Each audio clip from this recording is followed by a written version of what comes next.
قرآن پاک کی تلاوت انسان کے لیے برکت کا باعث ہے، اس میں کوئی شک نہیں۔ پورا قرآن تو اتنا افضل و اعلیٰ ہے۔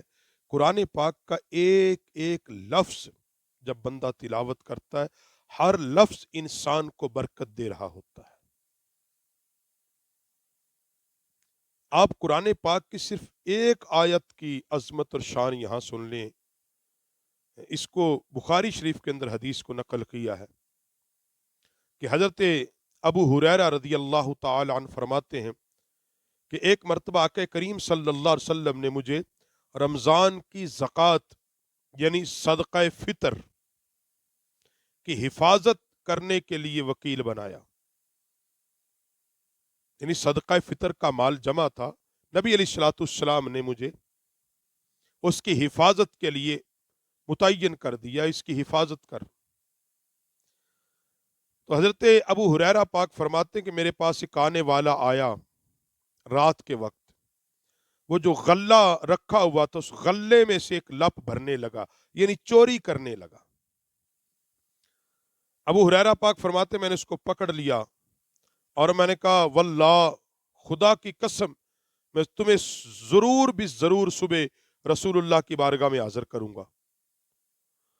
فرماتے ہیں کہ وہ واسطے دینا شروع ہو گئے۔ اس نے کہا میں ضرورت مند ہوں، میں شوق سے چوری نہیں کر رہا، مجھ پہ بال بچوں کی ذمہ داری ہے، میں بڑا سخت ضرورت مند ہوں، مجھے چھوڑ دے۔ ابو ہریرہ پاک فرماتے مجھے ترس آ گیا، میں نے اس کو چھوڑ دیا۔ جب صبح ہوئی نا فجر کی نماز کے بعد آقا علیہ السلام نے فرمایا ابو ہریرہ، رات والے قیدی کا کیا بنا؟ جو قیدی تو نے رات کو قید کیا تھا اس کا کیا بنا؟ عرض کی یا رسول اللہ صلی اللہ علیہ وسلم، اس نے بڑے ترلے اور بڑے واسطے، اس نے کہا میں بڑا سخت ضرورت ہے، بال بچوں کا بوجھ ہے، میں غریب ہوں، مسکین ہوں، گھر میں کچھ نہیں ہے۔ آقا مجھے ترس آیا، میں نے چھوڑ دیا۔ نبی علیہ الصلوۃ والسلام نے فرمایا وہ آج پھر آئے گا۔ ابو ہریرہ پاک فرماتے ہیں میرے نبی کے منہ سے نکلی بات کبھی خطا نہیں گئی، مجھے یقین تھا کہ میرے پیغمبر نے کہا ہے وہ ضرور آئے گا۔ فرماتے میں رات کو گھات لگا کے بیٹھ گیا، گھات لگا کے، کہتا وہ آیا، پھر اس نے اس غلے میں سے لپ بھرا، اس نے اٹھایا، میں نے پھر پکڑ لیا، پھر اس نے بڑی منتیں کی، بڑے ترلے کیے، کہا میں غریب ہوں، بال بچوں کا مجھ پہ بوجھ ہے، شوق سے نہیں اٹھا رہا۔ ابو ہریرہ پاک فرماتے ہیں کہ مجھے پھر ترس آ گیا، میں نے چھوڑ دیا۔ جب صبح ہوئی تو مجھ سے رسول اللہ نے پھر فرمایا ابو ہریرہ تمہارے قیدی کا کیا بنا؟ میں نے عرض کی یا رسول اللہ صلی اللہ علیہ وسلم، وہ بڑے منتیں کر رہا تھا، بال بچوں کی شکایت کی، مجھے ترس آیا، میں نے چھوڑ دیا۔ میرے نبی نے فرمایا وہ جھوٹ بول رہا تھا، اس نے جھوٹ بولا ہے تیرے سامنے۔ آقا علیہ السلام نے فرمایا وہ پھر آئے گا، اور آج جھوٹ بول کے کہ آج پھر وہ آئے گا۔ ابو ہریرہ پاک فرماتے جب تیسری رات آئی میں پھر گھات لگا کے بیٹھ گیا، وہ آیا، وہ غلے سے اٹھانے لگا، میں نے اس کا بازو پکڑ لیا، میں نے کہا 2 دن تو نے میرے سامنے جھوٹ بولا ہے، آج بالکل نہیں تجھے چھوڑوں گا، صبح دربار رسالت میں پیش کروں گا کہ یہ آقا یہ مجرم ہے، یہ چور ہے، اس نے چوری کی ہے۔ وہ رونے لگ گیا، پھر منتیں۔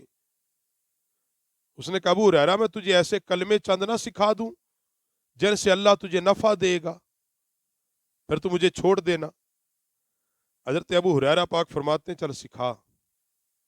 اس نے کہا تو پڑھ اللہ لا الہ الا هو الحی القیوم، پوری آیت سورہ بقرہ کی، یعنی آیت الکرسی، آیت الکرسی۔ اس نے کہا پوری یہ آیت یعنی پوری آیت الکرسی اگر تو پڑھ لے رات کو بستر پر جاتے ہوئے، جب بستر پر لیٹے اور پھر یہ پڑھ لے تو اللہ تعالی کی طرف سے ہمیشہ آپ پر ایک محافظ مقرر رہے گا جو حفاظت کرے گا، اور شیطان آپ کے قریب نہیں آئے گا حتیٰ کہ صبح ہو جائے گی۔ پھر میں نے اس کا راستہ چھوڑ دیا، اس نے مجھے خیر کی بات کہی ہے، وہ چلا گیا۔ فجر ہوئی، آقا علیہ الصلوۃ والسلام نے فرمایا